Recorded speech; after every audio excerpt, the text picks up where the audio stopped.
Jadi saya mengarah di SD 6 tahunan karena di SD 4 Panggang itu sudah ada 3 CGP. Nah, tugasnya di SD 4 Panggang. Saya di SD 4 Panggang. Cuma melakukan kegiatan di SD 6 tahunan. Ya. Terus itu kelas berapa? Nanti kalau nanti diizinkan itu Bapak Ibu guru yang mengikuti, termasuk Bapak Kajian dan Kepala Sekolah. Durasi waktunya paling minim 1 jam. Nanti kan waktunya, nah ini Pak, mohon maaf sekali. Seharusnya itu sudah kemarin saya datang ke sini karena banyaknya kegiatan yang ada di sekolah, dari lomba-lomba yang sangat maraton tiap hari bahkan sampai hari ini pun masih berlangsung mendongeng. Kemarin nanti literasi festival bahasa ibu. Nah, harapan saya itu karena waktunya sudah mepet Pak, kalau diberi izin itu nanti hari ini pukul 12 kalau diizinkan. Nanti Pak Yen ini kesannya koordinasi dengan Bapak Ibu guru yang lain Pak Yen. Kira kita seandainya nggak ada saya nggak apa-apa Pak Bro. Ya tidak apa-apa sih. Tapi ya nanti tak memberitahu sana. Misalnya kan rencana saya kan nanti jam 11 mau ke SD 1 Patan. Nah, bagus. Penandatangan SP juga kemarin sudah, tapi baru sedikit yang sebagian besar belum. Tadi pagi di sini, terus nanti ke SD 1 Patan. Tapi nih rencana seperti itu ya paling jam 12 sampai jam 1 gitu. Nanti tak WA sana. Dengan ditanya Pak J. Begitu Pak. Gimana kita? Mungkin mau istirahat. Tak koordinasi dengan Bapak Ibu guru yang nanti video ya. Jadi nanti kan direkam untuk laporan gitu ya, buat laporan. Berarti ini kan ya tempang anis nih, guru sudah tanggung telar ya. Ini calon gua sudah guru penggerak baru yang narasumber kemarin ini. Kurang tahu Pak. Di SD 4 Panggang sudah lama Pak? Baru sekitar hampir 4 tahunan. GTT-nya di sana. GTT itu saya melompat-lompat Pak, mulai dari SD Langan 1, kemudian ke Pengkol 1, pindah ke Pengkol 2, kembali ke Pengkol 1, baru ke Panggang 4. Pengkol 1, 2 saya kampus itu? Ya, sekarang direkrut itu. Tapi sementara sih kepalanya masih ada di aslinya rumahnya? Saya rumahnya Mantingan. Mantingan kamu belakang toko adu komputer. Jadi arah makam itu ke timur. Anu Pak sini Pak Ali sing sidin niku. Tingginya ini Bu. Ketiganya sareng Pak Jen. Belajarnya di sarung-sarung Pak Jen. Kalau enggak yang dekat di Mantingan aja udah penuh. Dulu kan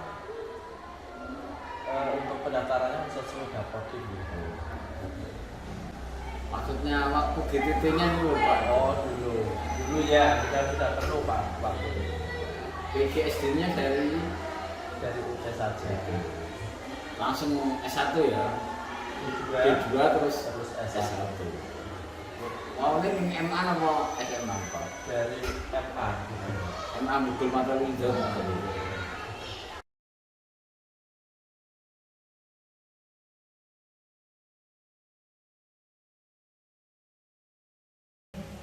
Assalamualaikum warahmatullahi wabarakatuh. Waalaikumsalam warahmatullahi wabarakatuh. Bapak Ibu yang saya hormati, alhamdulillah pada siang hari ini kita bisa bertemu kembali di ruang kelas 6 ya, kelas 6 dalam keadaan sehat. Alhamdulillah. Di sini saya akan perkenalkan dulu ya, perkenalkan nama saya Dian Lansari.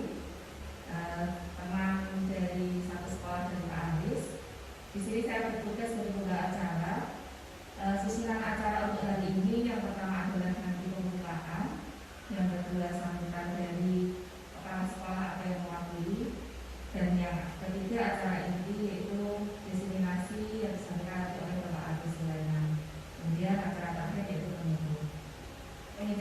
pertama pembukaan. Sebelum kita mulai destinasi pada siang hari ini, marilah kita buka dengan bacaan salawat bersama-sama. Bagi yang beragama Islam dan bagi yang beragama lain menyesuaikan sesuai agama masing-masing. Bagi yang beragama Islam, mari saya bacakan. Bismillahirrahmanirrahim. Meninjau acara yang kedua yaitu sambutan dari Bapak Kepala Sekolah atau yang mewakili. Monggo dipersilakan waktu dimulai.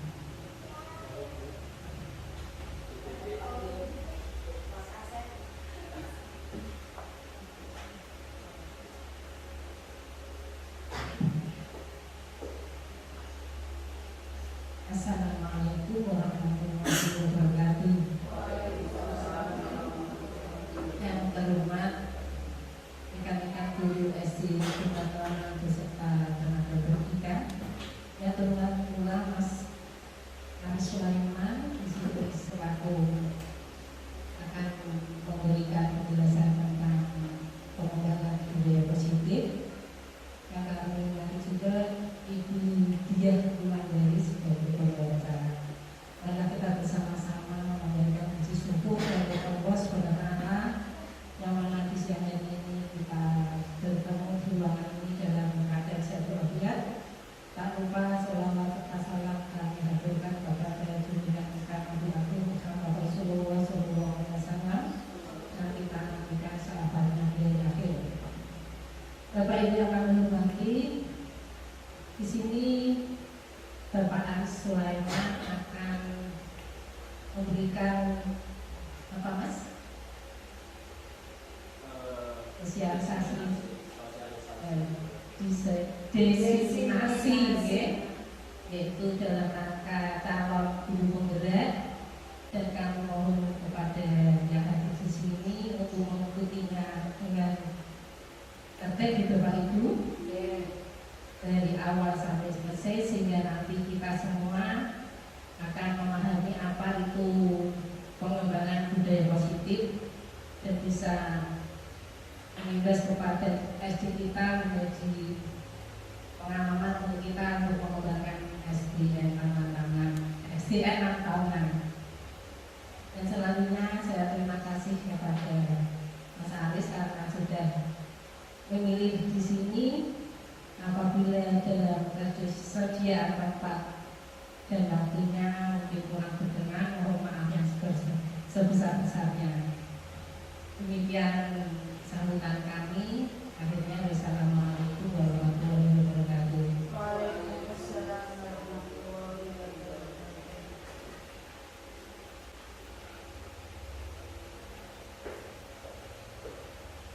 Terima kasih kepada Ibu Titi atas sambutannya. Menginjak acara inti yaitu destinasi yang akan disampaikan oleh Bapak Aris. Sebelum itu saya selaku pembawa acara apabila ada salah kata, saya mohon maaf yang sebesar-besarnya. Saya langsung disampaikan oleh Bapak Aris Sulaiman untuk acara intinya. Monggo Pak Aris, waktu dan tempat kami persilakan.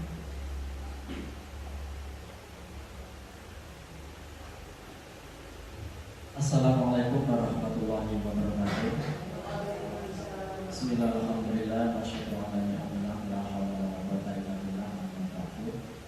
Yang saya hormati Bapak Ibu semuanya, baik tenaga pendidik maupun pendidikan dari SD Negeri 6 tahunan dan juga Ibu Diah Wulandari, rekan sejawat dari saya dari SD Negeri 4 Panek Jepara. Pertama-tama marilah kita panjatkan puji syukur kepada Allah Subhanahu wa Ta'ala yang mana di siang hari ini kita dipertemukan kembali dengan keadaan sehat walafiat tanpa mengalami suatu apa. Mari kita syukuri karena tanpa adanya kesehatan kita juga tidak dapat berkumpul bersama pada siang hari ini. Kemudian sholawat dan salam kita curahkan kepada Nabi Agung Muhammad Sallallahu Alaihi Wasallam yang di hari kelima nanti kita akan syafaatnya. Semoga kerafian kiamat kita semuanya mendapatkan syafaat untuk menghadiri beliau. Amin. Allahumma amin. Bapak Ibu yang kami hormati, yang sebesar-besarnya untuk Bapak Ibu semuanya serta keluarga dari SD Negeri 6 Tahunan yang telah memberikan izin kepada saya untuk diseminasi ataupun pengibasan mengenai tentang budaya positif di sekolah. Nah, kenapa saya memilih di SD Negeri 6 Tahunan? Ada beberapa alasan Bapak Ibu. Jadi yang pertama, kalau saya menyampaikan di SD saya sendiri, yaitu di SD Negeri Paman Jepara, di sana sudah ada 2 CGP lainnya, 3 termasuk saya. Ya. Jadi di sana ada 3 total CGP yang ada di SD Negeri Paman. Saya sendiri, kemudian Ibu Dian Wolangsari, yang satunya adalah Ibu Neni Susanti. Nah, jadi manakala rekan-rekan saya sudah menyampaikan di sana, pastilah nanti rekan-rekan yang sudah tahu apa yang akan disampaikan akan menjadi bosan dan notabene. Nah, ini adalah bentuk nyata, aksi nyata dari saya, yaitu pengibasan secara langsung yang harus keluar kandang, ya Bapak Ibu. Jadi ini keluar kandang, bertandang ke SD Negeri 6 Tahunan dan juga keluar dari wilayah kecamatan. Nah, ini mungkin dari CGP yang di Kabupaten Jepara mungkin baru saya yang harus mendiseminasikan keluar sekolah bahkan keluar kecamatan. Kemudian yang kedua, alasan yang kedua, bentuk pengibasan atau aksi nyata memang bagi saya sendiri itu sangat penting, dan saya membuat kegiatan semacam ini sereal-realnya, senyata-nyatanya, bukan ada rekayasa. Jadi ketika mulai dari persiapan awal, yaitu bentuk perizinan kepada kepala sekolah yang tadi baru saja di pukul 10 pagi kurang lebihnya sudah bertemu dengan Bapak Kepala Sekolah, karena ini Bapak Kepala Sekolah ada kegiatan di SD rangkapannya, atau mungkin ini yang rangkapannya ya? Berarti yang asli di SD 1 Klata ya. Jadi yang SD 6 Tahunan adalah rangkapan ya. Karena bergantian istilah wong Jawa wayo ya. Tapi saya juga sangat bersyukur dan terima kasih sekali kepada Bapak Kepala Sekolah karena sudah memberikan izin kepada saya untuk membuat kegiatan tentang diseminasi pengembangan budaya positif di sekolah di SD Negeri 6 Tahunan. Bapak Ibu yang saya hormati, ini nanti waktu diseminasi kurang lebihnya adalah 1 jam. Jadi ini tadi kita mulai pukul 12.30 tadi dimulai awal pembukaan acara. Ini nanti kurang lebihnya adalah pukul 1:30 ya Bapak Ibu ya. Saya minta waktunya 1 jam ke depan atau kurang lebihnya, minta waktu dari Bapak Ibu semuanya. Nah, Bapak Ibu semuanya, di sini sudah ada slide tampilan awal, yaitu diseminasi pengembangan budaya positif. Pengembangan budaya positif ini terdapat di modul 1.4 pendidikan calon guru pembina. Jadi dalam modul 1.4 ini ditekankan mengenai tentang pentingnya budaya positif. Nah, ini saya ingin bertanya kepada Bapak Ibu semuanya, kira-kira apa sih budaya positif itu? Apa kira-kira Bapak Ibu? Monggo, ada yang bisa menjawab? Pak Jan mungkin. Jadi budaya positif itu apa? Monggo, mungkin sambil dipikir-pikir yang namanya budaya positif itu bagaimana, lalu apa? Ya, monggo Bu, Bu Suparti. Kebiasaan yang baik Ya, yang bisa kita lakukan dan bisa dilakukan oleh orang lain. ya, Untuk kita sendiri dan untuk orang lain. iya, betul sekali apa yang dikatakan oleh Bu Suparti, ya. Jadi merupakan sebuah kebiasaan yang baik, kebiasaan yang positif yang sering kita lakukan di setiap harinya, ya, baik di sekolah maupun di luar lingkungan sekolah, bahkan di lingkungan rumah sekalipun. Nah, di sini Bapak Ibu yang perlu kita cermati, perlu kita gali dan perlu kita budayakan.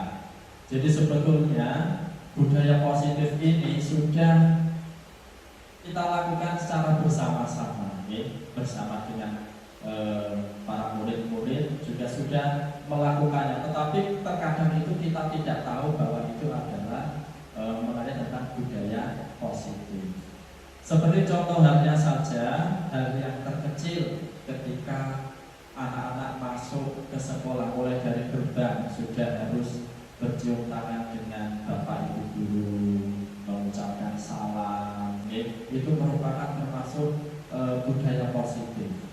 Kemudian setelah itu, sebelum pelajaran dimulai, ada kegiatan yang namanya yaitu berdoa bersama, baik itu dilakukan di dalam kelas atau secara menyeluruh dalam satu sekolah. Nah, itu juga sama, yaitu terkait tentang budaya positif. Sebetulnya budaya-budaya positif itu banyak sekali yang sudah diterapkan, ya. Banyak sekali yang sudah diterapkan. Nah, sekarang kita gali lebih dalam lagi mengenai tentang budaya positif. Tapi sebelumnya, ya, sebagai awal ini saya perkenalkan diri saya dulu, karena beberapa mungkin ada yang belum tahu identitas dari saya. Ini tertera di televisi atau layar ini, televisi plus layar ini sangat canggih sekali. Terima kasih dari SD Negeri 6 yang sudah memfasilitasi begitu baiknya. Nah, ini Bapak Ibu identitas diri saya, nama Aris Sulaiman, tempat tanggal lahir sudah tertera di situ, ya. Pabrikan tahun 86. Nah, di jabatan guru kelas dari SD Negeri 4 Panggang. Rumah saya ada di Jalan Sultan Hadirin kilometer 1, tepatnya di RT 13 RW 4 Matingan. Kalau yang biasa berkunjung ke Matingan dari arah makam Sultan Hadirin ke timur, nanti ada tanjakan, setelah 50 meter dari situ ada toko komputer. Nah, rumah saya berada di belakangnya, ya. Bukan di toko komputernya tapi belakangnya, ya.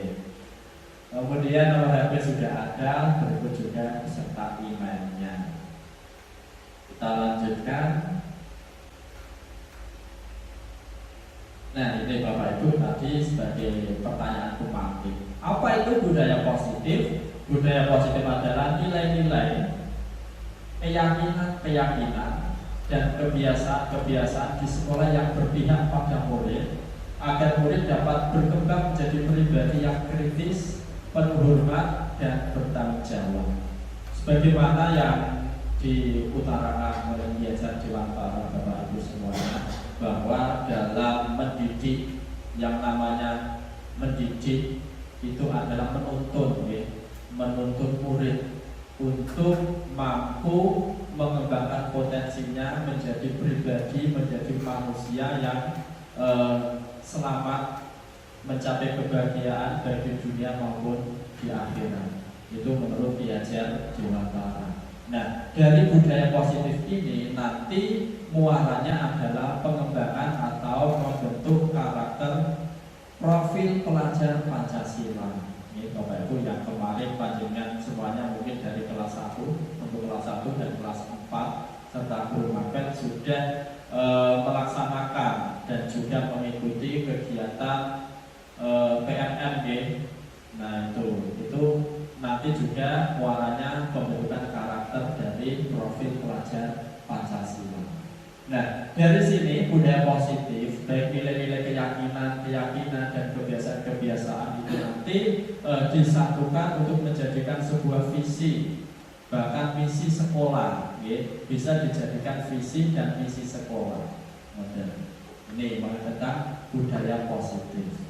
Jadi biasanya di dalam visi itu baik visi atau misi sekolah menciptakan generasi yang unggul, berkarakter, berbudi pekerti, luhur sampai bla bla bla bla dan sedemikian rupa ya. Nah itu nanti juga bisa diwujudkan dalam bentuk visi misi sekolah terkait tentang budaya positif. Oke. Nah biasanya Bapak Ibu semuanya ketika panjenengan di awal pembelajaran ataupun di awal tahun pelajaran, biasanya panjenengan untuk yang kelas 1 biasanya adalah menggali potensi siswa dengan cara bertanya ataupun memberikan kuesioner dan lain sebagainya sebagai bahan panjenengan untuk mengetahui karakter ataupun kepribadian dari siswa-siswa yang baru. Kemudian dari kelas 2 hingga kelas 6 juga sama, biasanya bertanya kepada wali kelas ya, bertanya pada wali kelas kira-kira si A ini bagaimana, si B ini bagaimana dan seterusnya. Nah bagaimana guru yang baru ini nanti mampu ya, menselaraskan visi misi dari sekolah mengenai tentang budaya positif yang harus dikembangkan di sekolah tersebut. Latar belakang budaya positif. Nah ini selama ini hukuman dijadikan senjata bagi guru untuk pembelajaran disiplin bagi murid. Padahal hukuman dapat menimbulkan dendam bagi peserta didik. Nah ini Bapak Ibu, ada dendam. Ini tentang hukuman itu sudah sangat kental dan sangat ada di ingatan kita semuanya. Bagaimana waktu kita sekolah pasti banyak hukuman ya Bapak Ibu. Jadi ada kadang itu distrap ataupun disuruh jabuti suket pun apa itu. Nah, sampai seperti itu atau memintari lapangan atau halaman. Nah itu bentuk-bentuk hukuman. Nah hal yang semacam itu sekarang sudah tidak boleh dilakukan ya. Sekarang tidak boleh lakukan, tapi bagaimana cara kita memberikan pemahaman kepada murid bahwasanya hal-hal yang buruk memang tidak perlu dilakukan dan kita juga tidak tidak berarti memberikan hukuman kalau anak melakukan suatu kesalahan. Biasanya Bapak Ibu semuanya kan kalau ada anak yang tidak mengerjakan PR misalnya langsung dimarahin ya, Bapak report nomor 2 Bu Sunati ditegur.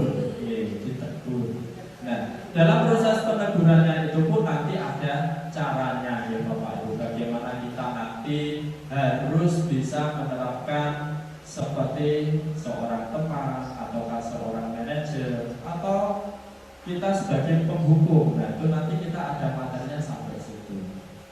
Nah, penguatan profil siswa dibutuhkan upaya kesepakatan bersama antara warga sekolah baik di dalam kelas maupun di lingkup sekolah. Melalui kesepakatan kelas akan terbentuk keyakinan kelas berupa komitmen bersama dari dalam diri siswa yang akan membudaya positif sebagai bentuk penguatan karakter siswa.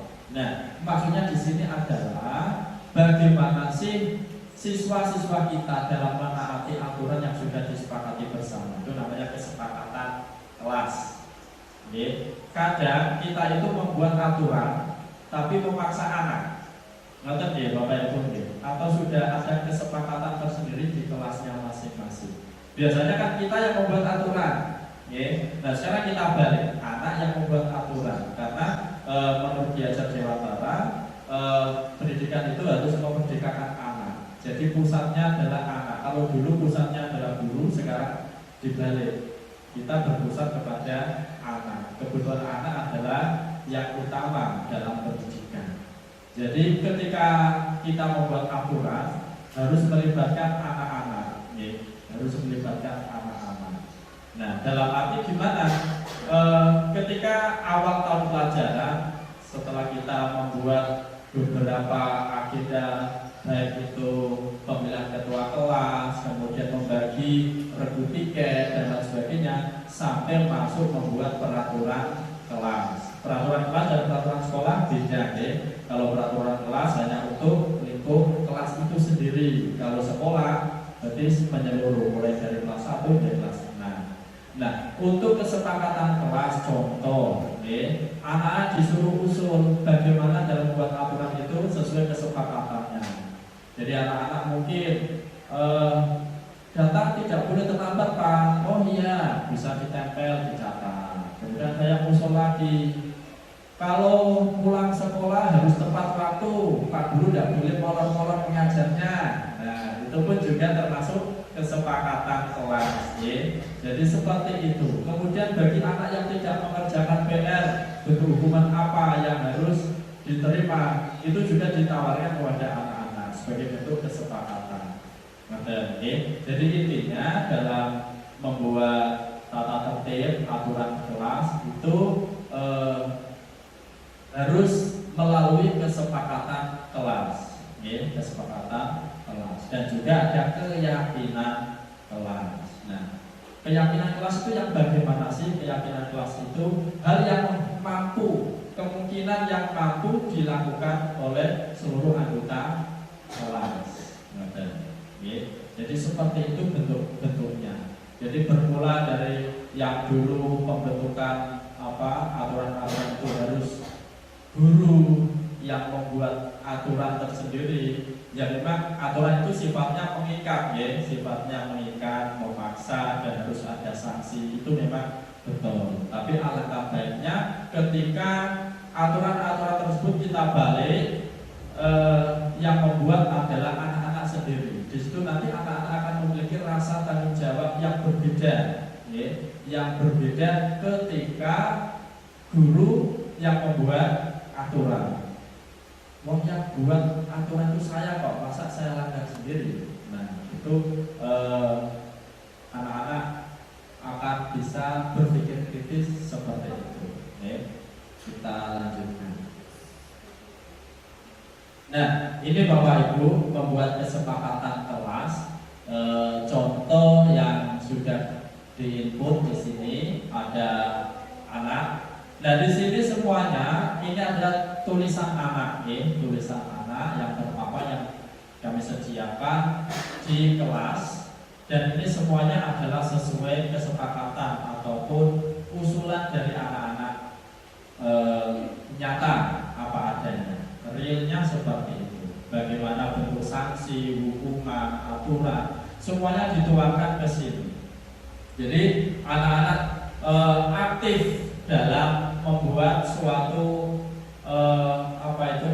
kesepakatan kelas yang nantinya harus disepakati bersama untuk dibuat sebagai aturan yang ada di dalam kelas.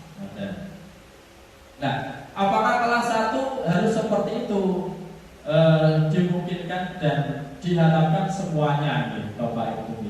Ini bentuk pengimbasan. Panjenengan bisa melakukan dari hal yang terkecil. Mungkin kalau saat ini belum bisa, boleh nanti di awal semester 2 ataupun setelah pelaksanaan semester ini, mumpung di awal pertengahan semester bisa dibuat semacam kegiatan pembuatan kesepakatan kelas untuk dijadikan sebagai aturan.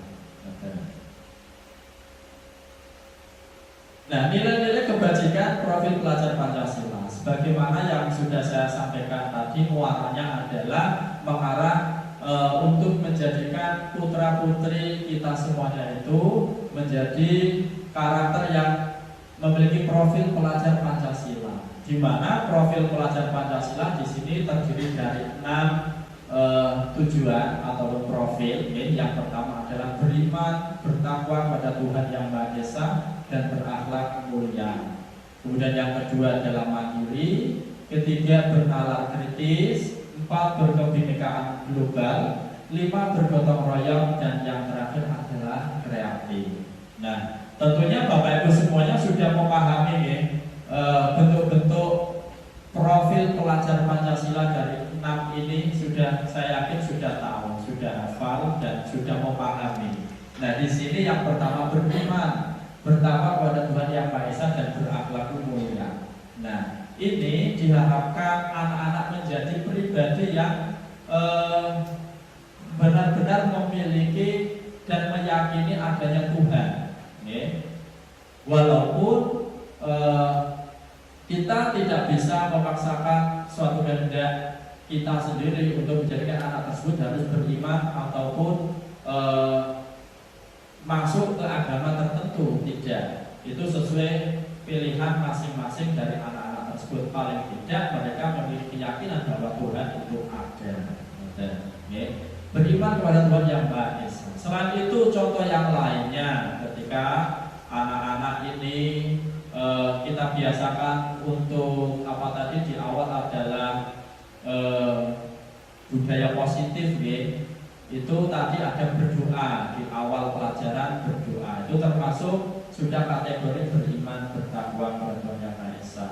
Kemudian sebelum makan berdoa itu juga sama, jadi ada nilai-nilai tersendiri. Mereka meyakini bahwa Tuhan itu benar-benar ada. Jadi kita jadikan putra-putri kita menjadi manusia yang religius.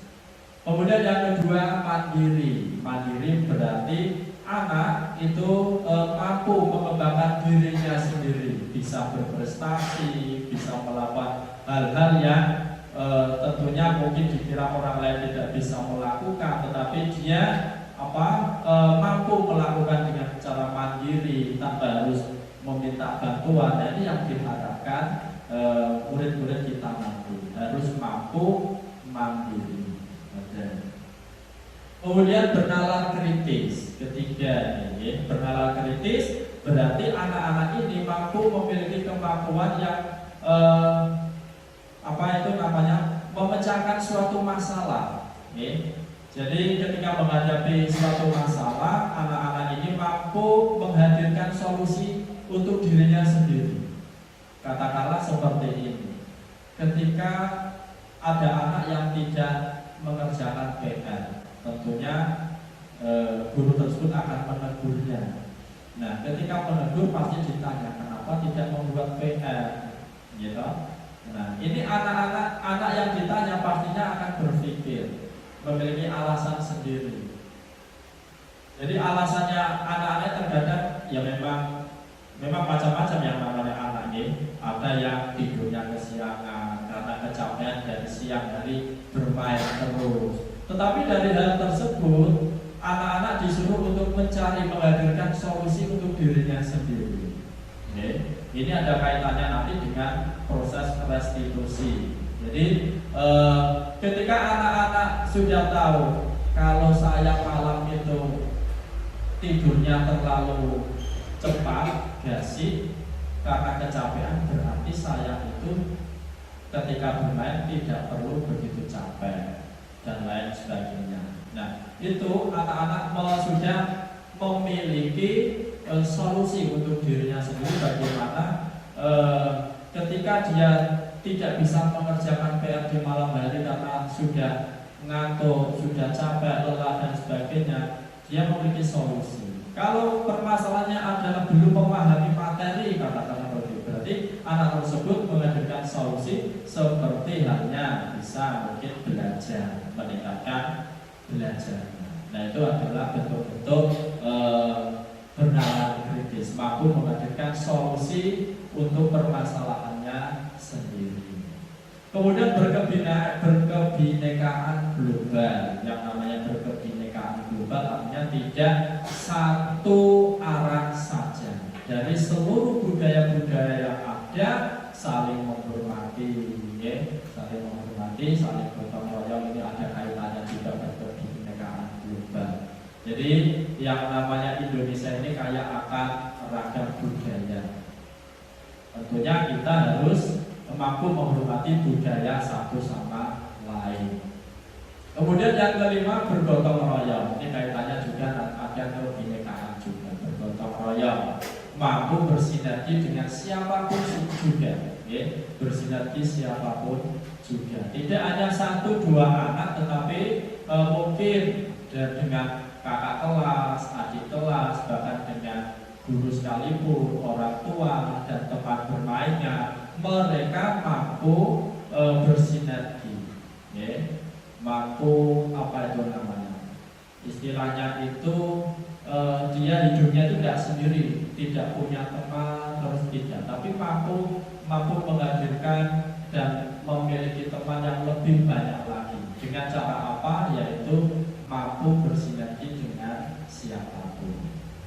Tentunya dalam hal ini gotong royong juga sangat diperlukan. Kalau sudah mau bersinergi dengan orang lain, berarti gotong royongnya nanti akan mengikuti, ya, akan mengikuti. Ada kegiatan apa yang mana dia harus ikut terlibat karena oh ini temanku begini dan begitu dan lain sebagainya.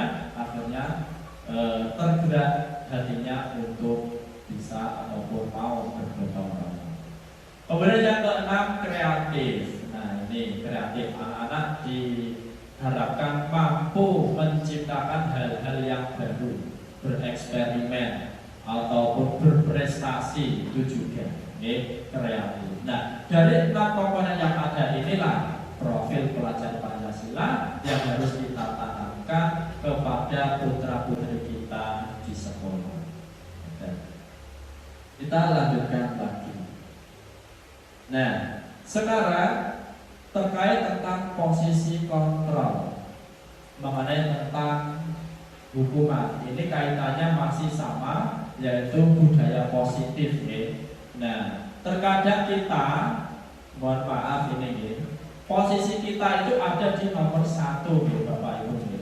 Yang mana nomor 1 itu sebagai penghukum. Nah, penghukum itu bagaimana? Yaitu seorang penghukum bisa menggunakan hukuman fisik maupun verbal. Nah, hukuman fisik itu bisa jadi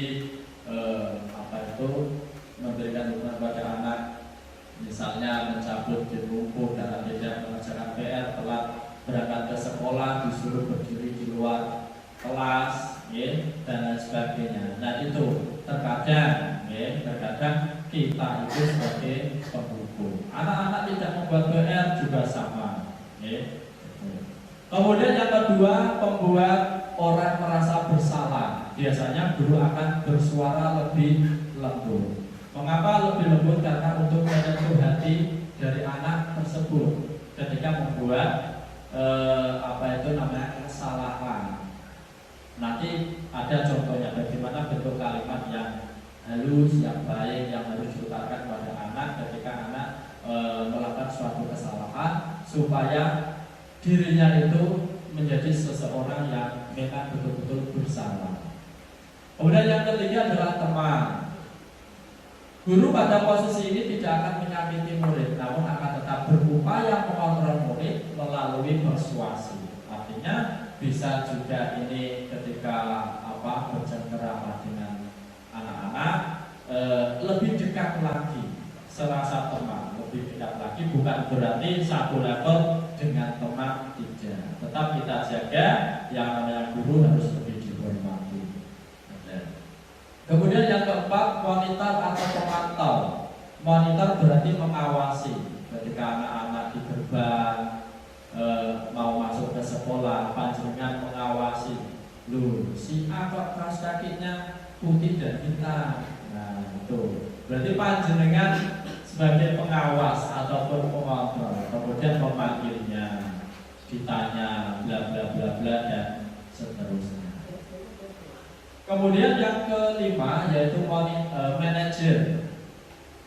Manajer berarti respon yang menunjukkan tanggung jawab guru dalam posisi terakhir. Manajer adalah posisi mentor di mana guru membuat sesuatu bersama dengan murid, mempersilahkan murid mempertanggungjawabkan perilakunya, mendukung murid agar dapat menemukan solusi atas permasalahannya sendiri. Nah, ini tadi juga sudah pernah saya sampaikan di awal tadi sebelum 5 posisi kontrol ini.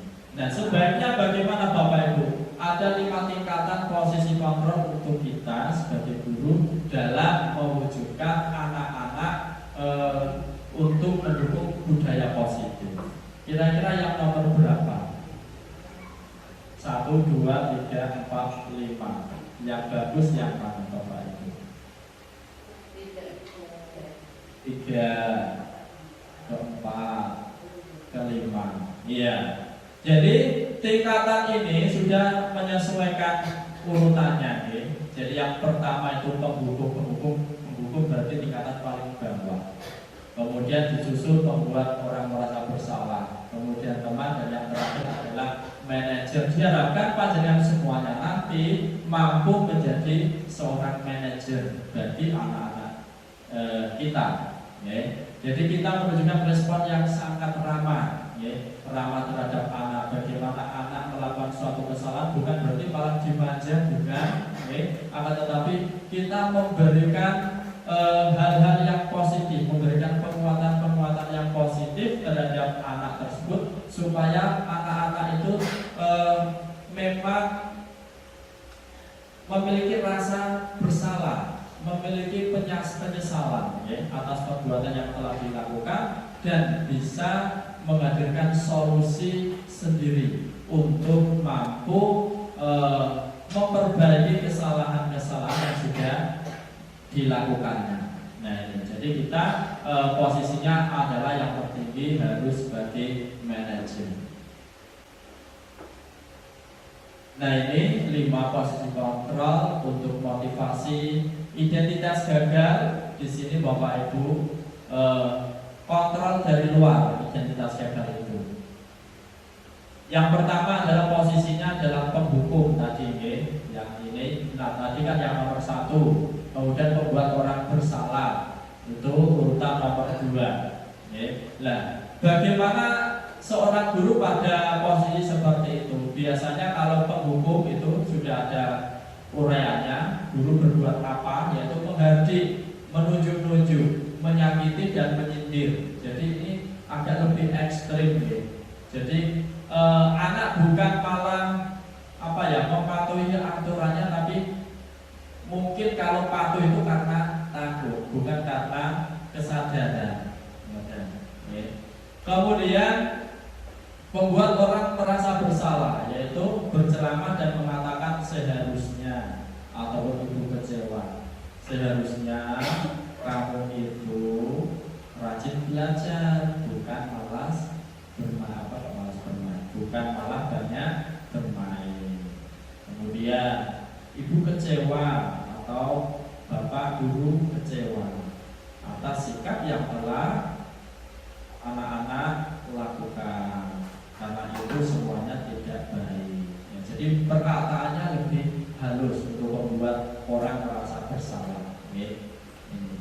Nah di sini sudah ada uraiannya.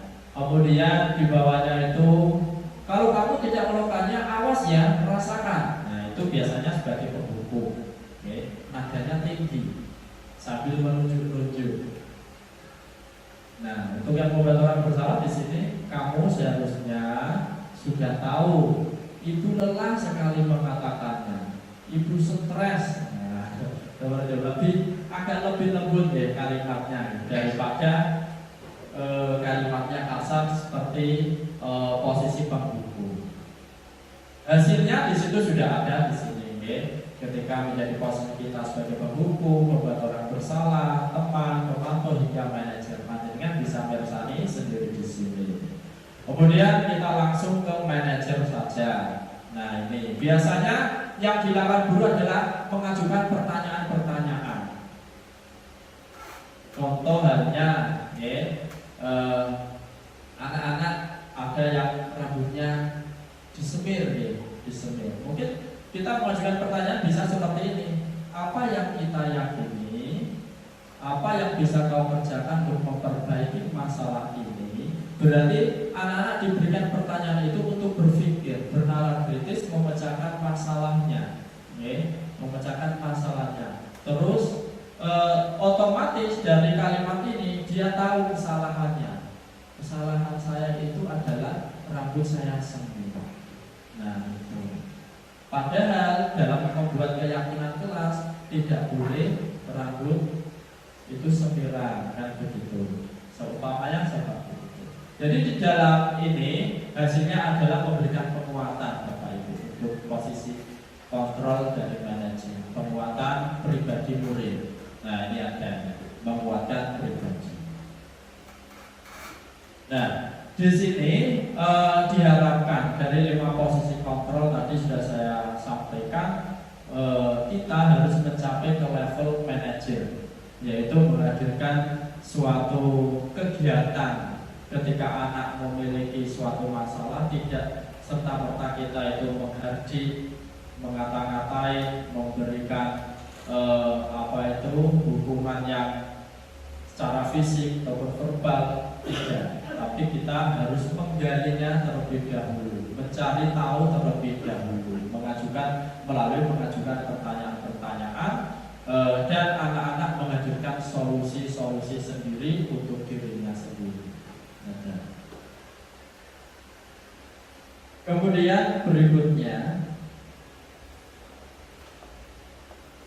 nah ini contoh-contoh pertanyaan. Untuk pertanyaan pembuat orang merasa bersalah. Nah ini tadi agak halus. Saya kecewa sekali dengan kamu karena kamu tidak patuh terhadap bu guru atau pak guru. Nah, seperti itu. Jadi ketika panjenengan mengucapkan kalimat seperti itu, posisi kontrol panjenengan ada di pembuat merasa bersalah. Kemudian di sini penghukum tadi, nadanya agak keras. Ini teman, ayolah lakukan demi ibu, lakukan demi bapak, dan seterusnya. Jadi mengajak, lebih mengajak seolah-olah ini ikatannya adalah sebagai teman. Kalimat-kalimat sentuhannya seperti itu. Kemudian pemantau ini, apakah kamu mau mendapatkan stiker bintang hari ini? Seolah-olah merayu. Nah ini manajer, bagaimana kamu bisa menyelesaikan masalah ini? Nah ketika sudah melihat posisi atau kesalahan dari anak itu, kita menggali suatu pertanyaan-pertanyaan yang mana anak mampu menghadirkan solusi untuk dirinya sendiri. Tentunya kita harus merangsang dengan pertanyaan-pertanyaan. Ini penghukum sama. Nah, Bapak Ibu, yang berikutnya adalah memahami 5 kebutuhan dasar manusia. Jadi kita semua murid dan semua manusia memiliki kebutuhan yang mendasar. Di sini ada 5 kebutuhan dasar. Yang pertama adalah kebutuhan bertahan hidup. Nah, yang bertahan hidup tentunya banyak juga tahu, bisa butuh makan, minum, dan lainnya ya. Yang berhubungan dengan kebutuhan bertahan hidup. Yang kedua, kebutuhan kasih sayang dan rasa diterima atau love and belonging. Nah ini yang namanya kasih sayang harus didapatkan oleh murid-murid kita, baik dari guru, sesama murid, bahkan dari lingkungannya sendiri. Kemudian kebutuhan kebebasan. Maksudnya dari kebutuhan kebebasan ini bagaimana? Apakah anak dibebaskan, dipeliharkan begitu saja? Tidak. Tetapi kebutuhan kebebasan ini yang dimaksud adalah anak-anak dibebaskan untuk berkreasi, dalam tanda kutip adalah positif, yaitu kebebasan yang positif, bukan yang negatif. Aku ini ingin jadi ketua kelas. Aku ini ingin jadi juara itu, dan seterusnya. Jadi mereka menggali potensinya dari apa? Dari awal mula kebutuhan dasarnya adalah kebebasan, yang mana merujuk ke kebebasan positif. Kemudian kebutuhan kesenangan, fun. Nah ini yang namanya anak pasti butuh kesenangan. Kesenangan ini macam-macam, ya, ketika istirahat, bermain dengan temannya, nah ini merupakan kesenangan. Kemudian belajar tidak melulu dalam kelas, bisa outing kelas, melakukan kegiatan eksperimen dan lain sebagainya. Itu juga. Ya. Kemudian yang terakhir kebutuhan penguasaan, power, ya, penguasaan. Jadi anak ini memiliki kebutuhan yang memang merasa diakui, ya, merasa dihargai. Nah ini adalah kebutuhan penguasaan, power dari dirinya. Jadi ketika memiliki kebutuhan penguasaan ini, tidak serta-merta orang lain itu merendahkan. Ya, itu merupakan kebutuhan dasar dari manusia. Berikutnya adalah segitiga restitusi. Nah, ini Bapak Ibu. Segitiga restitusi di sini ada yang pertama menstabilkan identitas, kemudian yang kedua validasi tindakan yang salah, kemudian yang ketiga adalah menanyakan keyakinan. Ini ketika panjenengan semuanya mengalami suatu murid yang bermasalah. Bentuk pemecahannya dilakukan dengan cara segitiga restitusi. Nah, yang pertama menstabilkan identitas. Ini gunanya atau fungsinya untuk membuat anak merasa gagal. Karena apa? Yaitu berbuat salah nantinya menjadi positif terhadap dirinya. Guru berkata, ini contohnya, ketika menegur anak yang melakukan kesalahan. Berbuat salah itu hal yang manusiawi. Tidak ada manusia yang sempurna.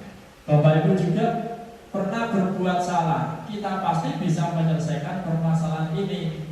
Bapak Ibu tidak tertarik untuk mencari tahu siapa yang benar, siapa yang salah. Bapak Ibu lebih tertarik untuk menyelesaikan masalah. Kalau kamu menyalahkan dirimu sendiri dengan terus-menerus, apakah kamu bersikap baik pada dirimu sendiri? Nah, ini menanyakan kepada peserta didik tersebut yang melakukan suatu kesalahan. Jadi kita pada posisi ini dari segitiga restitusi adalah menstabilkan identitas. Jadi anak tersebut distabilkan dulu. Sampun ngantuk ya Bapak Ibu ya, karena siang. Kita percepat, kita percepat. Tidak apa-apa. Yang kedua validasi kebutuhan. Nah, fungsi ini untuk validasi kebutuhan ini diharapkan membantu siswa mengenali basic need kebutuhan anak itu sendiri. Pada dasarnya tiap tindakan manusia tujuannya adalah memenuhi basic need, apakah itu power, freedom, love and belonging, fun, ataupun survival. Seperti tadi kebutuhan dasar. Nah, contoh-contohnya di sini juga ada. Kamu bisa saja kan melakukan hal yang dulu, tapi kamu tidak melakukannya kan? Kamu pasti punya alasan mengapa melakukannya. Apa yang penting bagi kamu? Nah, ini merayu anak, memberi pertanyaan-pertanyaan. Kita posisinya tadi adalah sebagai manajer. Bentuk-bentuk pertanyaannya adalah seperti ini. Jadi anak akan berpikir kritis, menggali solusi untuk dirinya sendiri. Berikutnya adalah menanyakan keyakinan. Contoh-contoh kalimatnya adalah apa nilai yang kita percaya di kelas atau sekolah kita. Nilai-nilai universal apa yang telah kita sepakati.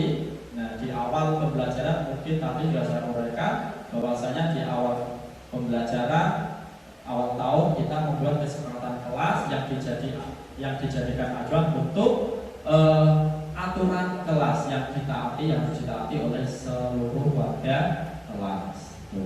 Kalimatnya seperti yang di layar atau di televisi. Nah, Bapak Ibu semuanya, tadi semuanya adalah bentuk-bentuk ataupun model dari kegiatan, yaitu apa? Yang namanya pengembangan budaya positif. Budaya positif diharapkan Bapak Ibu semuanya ini mampu menghadirkan ataupun menerapkan budaya-budaya positif di sekolah Bapak Ibu semuanya. Nah, ini mumpung masih ada waktu kurang lebih 5 menit yang ingin bertanya tentang materi ini ataupun teori ini, monggo saya persilakan. Silakan Bapak Ibu, mungkin ada yang bertanya sebelum kita akhiri nanti tentang budaya positif. Monggo. Ya, monggo Bu. Bagaimana misal ada murid kita yang sering sekali tidak mengerjakan PR? Kalau kita mendukung tadi kan berarti kita tadi masih dari tahap 1 ya Pak. Kita tadi salah ya istilahnya. Itu bagaimana supaya kita sebagai kita berperilaku sebagai manajer itu bagaimana kita? Iya. Pertanyaan yang bagus ketika kita menjumpai anak yang sering tidak buat PR, ditegur sama, dipanggil juga sama, diberi hukuman apalagi tetap sama, tidak mempan. Nah, dari segitiga restitusi tadi sebelum sedikitnya restitusi tadi ada posisi kontrol kita sebagai manajer ya, yang mana di posisi kita sebagai manajer ini diharapkan mampu memberikan solusi untuk permasalahan yang ada. Nah, bagaimana sih kita menghadapi anak yang sedemikian rupa itu? Memang kita harus mencari tahu terlebih dahulu, Bapak Ibu ya, melalui pendekatan-pendekatan. Kemudian memang bertanya lebih detailnya, meyakinkan dirinya terlebih dahulu kalau perbuatan yang dilakukan itu adalah salah. Ketika sudah mengetahui kesalahannya, paling tidak panjenengan sendiri masih menggali pertanyaan-pertanyaan yang pada permasalahan itu nanti anak yang tidak mengerjakan dengan terus-menerus itu apa yang membuatnya tidak mengerjakan PR. Kalau sudah tahu salah, terus kita mencari kaitannya kesalahan tadi kok tidak mengerjakan PR itu dari segi apa, Kang Muda? Iya, digali terus, Ibu, digali terus. Jadi tidak hanya menyadarkan, oh kamu itu salah, harusnya begini. Anaknya tahu, iya punya betul memang salah, tidak rajin belajar, sering nonton TV, banyak main, dan begitu. Pastinya kan anak seperti itu. Tapi kita juga menggali informasi lebih dalam lagi ke anak. Kenapa kok bisa sampai nonton TV terus, bermain terus? Main boleh, tapi ada batasnya, kan begitu. Ternyata dari sisi lain anak memiliki masalah itu berbeda-beda, bisa dari dirinya sendiri. Kalau dari dirinya sendiri biasanya tidak memahami materi, akhirnya tidak mengerjakan, tidak bisa kan gitu. Yang kedua, dari faktor eksternal. Ketika dari internalnya itu sudah ketemu, eksternalnya apa? Entah itu dari orang tua. Nah, orang tuanya bagaimana? Dijangke ternyata kan seperti itu, oke? Nah, itu juga permasalahan untuk kita sendiri. Kita gali sampai menemukan permasalahan yang detail. Nah, dari situ nanti panjenengan bisa memberikan suatu istilahnya masukan terhadap anak tersebut. Bila mana anak tersebut sudah menemukan menghadirkan solusinya sendiri, panjenengan tetap berkewajiban untuk mendampingi. Dalam arti apa? Yaitu selalu memberikan respon kepada anak tersebut. Ketika di rumah bagaimana? Ternyata orang tuanya itu mungkin cerai atau sering ada ribut-ribut di rumah, kan? Memang itu terkendala bagi anak-anak yang semacam itu sangat mempengaruhi. Dari situ panjenengan bisa, kalau dari segi restitusi tadi sebagai manajer, kontrol manajer posisinya jenengan, mentok dari situ orang tua dipanggil. Kan karena bukan dari internalnya, kesalahannya bukan dari internal, tapi ada eksternalnya, itu. Nah, itu yang memang yang perlu kita gali lebih dalam lagi, betul-betul permasalahan. Ada yang lain, Bapak Ibu? Monggo. Sudah sudah capek. Oke, Bapak Ibu. Tampaknya sampun sudah mampu memahami, walaupun apa yang saya sampaikan di sini masih grabian, belum langsung terfokus pada suatu persoalan, tapi panjenengan semuanya saya yakin mampu mengolah, memilah-milah hal yang baik tadi yang saya sampaikan untuk bisa diimbaskan, ditularkan di sekolah di SD Negeri 6 tahun ini. Nah, Bapak Ibu semuanya, sebelum saya akhiri, saya secara pribadi mengucapkan mohon maaf kepada Bapak Ibu semuanya karena sudah menyita waktu Bapak Ibu semuanya dalam pengembangan budaya positif ini di SD Negeri 6 Tahunan. Untuk itu sekali lagi saya mohon maaf yang sebesar-besarnya. Dimaafkan nih Bapak Ibu. kurang lebihnya mohon maaf. Akhirul kalam. Wassalamualaikum warahmatullahi wabarakatuh.